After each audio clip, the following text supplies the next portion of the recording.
necesita construir una alternativa de esta índole, como un mensaje de paz, como un mensaje para iniciar la construcción de un Estado realmente democrático, realmente de integración de todos los peruanos. Caso contrario, les repito, no sé, yo veo la bola de cristal un poco oscura, no sé cuál será el futuro del Perú. Hay dos visiones, la que usualmente enfocamos todos los hombres modernos, criollos, descendientes de europeos, tenemos un enfoque europeo, occidental.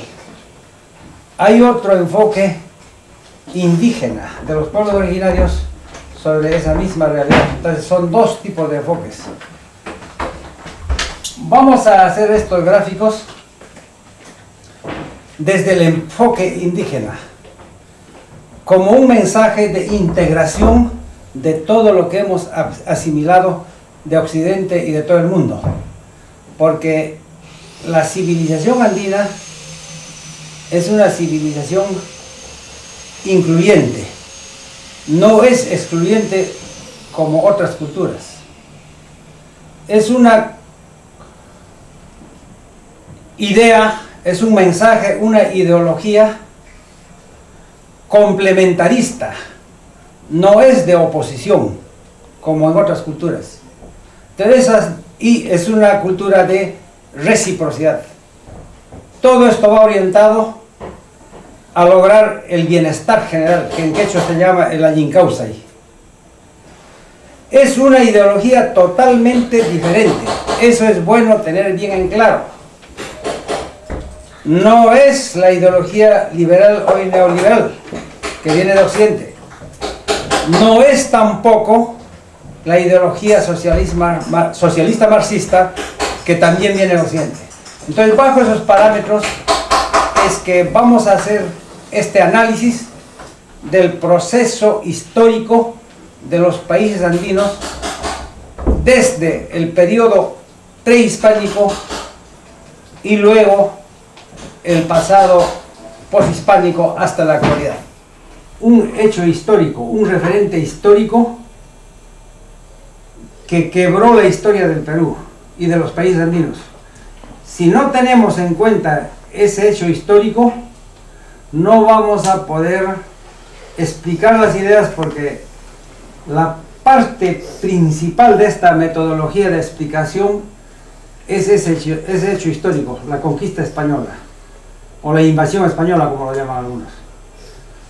Necesariamente debemos tomar ese referente como un hito principal para poder comprender estos problemas. Si no lo hacemos así, nuestros análisis, nuestros estudios no van a estar debidamente sistematizados. Entonces, comenzamos diciendo que en el periodo prehispánico, es decir, antes de ese referente histórico principal, en el Perú hubo un proceso de desarrollo autónomo sobre sus propias estructuras políticas, económicas, sociales y culturales que habían surgido de una dinámica interna, sin ninguna influencia exterior. En lo político tenía una organización política muy avanzada. En lo territorial, la demarcación era en base a las cuencas hidrográficas, que hoy recién el hombre occidental, como gran descubrimiento, nos está recomendando, cuando eso nosotros lo conocemos hace miles de años. En cuanto a la organización política, no era tanto basándose en demarcaciones territoriales, sino en la cantidad de población. Es una cosa bien curiosa, muy diferente a otras culturas. Por eso es que en la secundaria nos enseñaron, ustedes recordarán, cómo estaba organizada la población políticamente en la época prehispánica. Nos decían en familias de 10, de 100, de 1000 familias, y cada uno con su jefe. Era el Chunga Cameo, 10 familias, Pacha Cameo, 100 familias, Guaranga Cameo, 1000 familias, y así sucesivamente. Entonces contaban dos aspectos, el espacio territorial y la cantidad de población.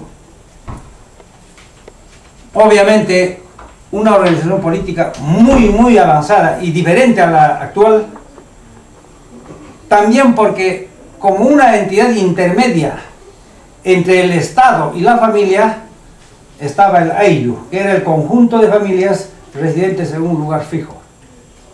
En lo económico, había una organización económica muy avanzada que supo aprovechar perfectamente la diversidad de pisos ecológicos. De los 103 pisos ecológicos, es decir, de los 103 tipos de climas que existen en el mundo, 84 están en el Perú. Eso nos da una fortaleza económica envidiable, y si supiéramos aprovecharla como debe ser, seríamos un país que sobradamente puede autosostenerse como lo hizo antes. No es una economía de subsistencia como nos hacen ver los economistas occidentales hasta ahora.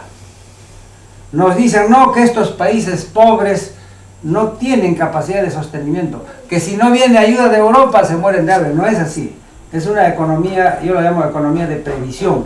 Y ese tipo de economía es propia de los países de escenarios adversos, donde el hombre tiene que saber prevenir épocas de sequías, épocas de terremotos, lluvias, inundaciones, heladas. El Perú es el país más diverso y más adverso del mundo. Entonces, de acuerdo a eso, está formada la cultura, la personalidad de los peruanos hasta ahora, ¿no? En lo social, no había discriminación racial, étnica ni cultural. No había discriminación social por diferencia de clases. No había esa lucha entre ricos y pobres. Era otro tipo de sociedad. No había discriminación racial porque las razas eran más o menos homogéneas, todos de piel cobriza, aunque de diversas etnias. Pero ninguno se creía superior al otro. Los huancas no se creían superior a los cusqueños, o los cusqueños o los quechuas contra los chancas, no, o contra los aymaras, o contra los ashánicas. Todos eran urunas y no había ese problema de la discriminación. En lo cultural, todos sabemos que hemos tenido un gran avance cultural de todas las ciencias. Hoy el mundo admite que somos una de las 6 altas civilizaciones del mundo, a la par con la cultura oriental, la cultura indostana, la cultura islámica, la occidental o europea y la andina con la maya. No hay otras. Muestra de ese desarrollo, está demostrado que todas las ciencias se desarrollaron enormemente. El derecho o la ciencia jurídica fue una ciencia muy avanzada, porque no se puede imaginar una sociedad de 10 o 15 millones de habitantes sin unas normas, sin un sistema jurídico que regule la vida civilizada, la vida en paz de la sociedad.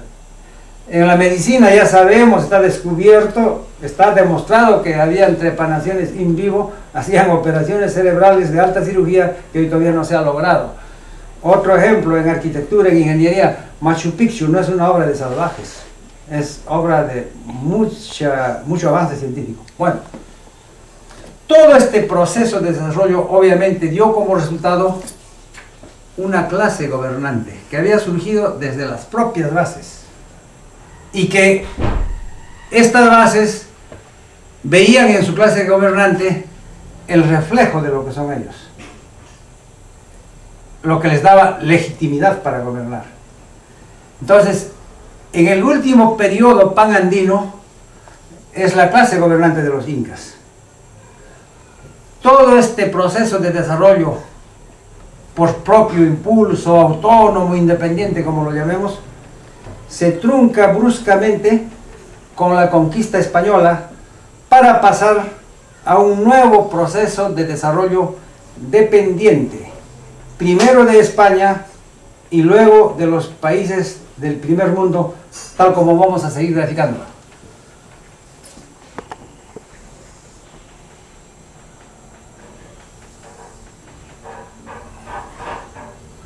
Llegan los españoles y el grupo conquistador desplaza a la clase gobernante originaria.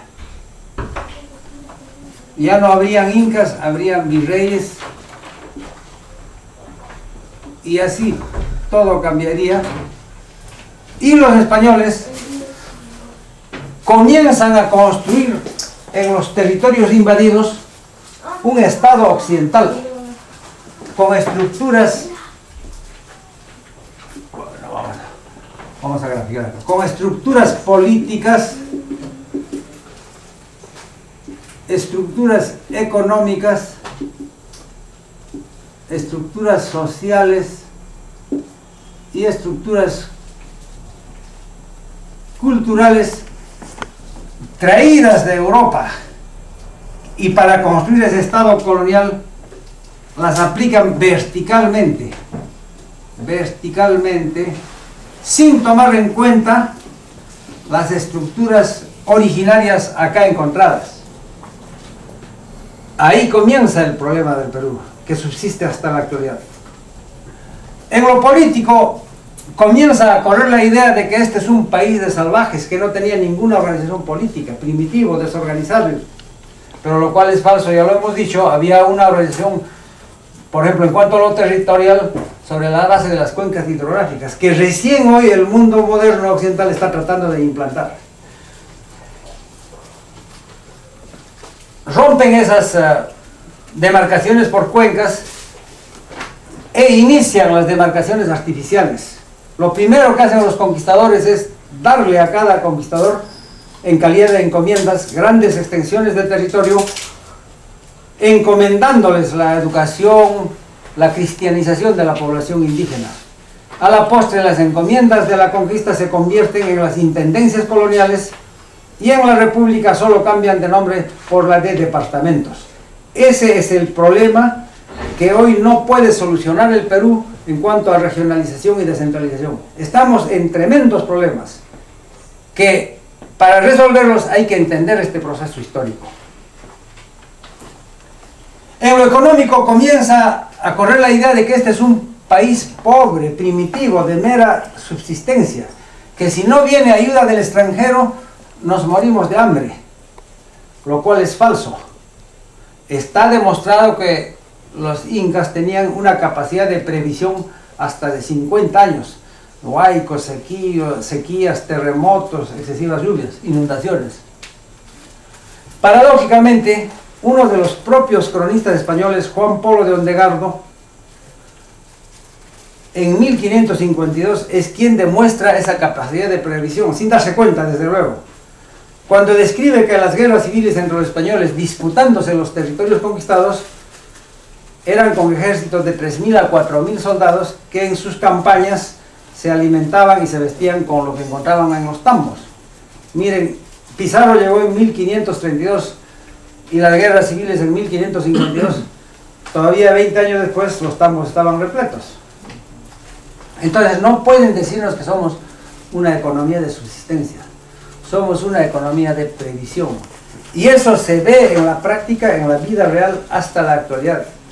Un detalle que hay que anotar en esto es que hasta ahora el campesino, el indígena de comunidad, y no solo de comunidad, sino también los pequeños propietarios del área rural en el Perú, no producen sus chacras para el mercado, sino para su depósito familiar. Toda la cosecha que se obtiene se deposita en el depósito familiar. Él no depende del mercado, depende de su depósito, de su chacra. Y solo los excedentes los vende al mercado para comprar algunas cosas que le faltan.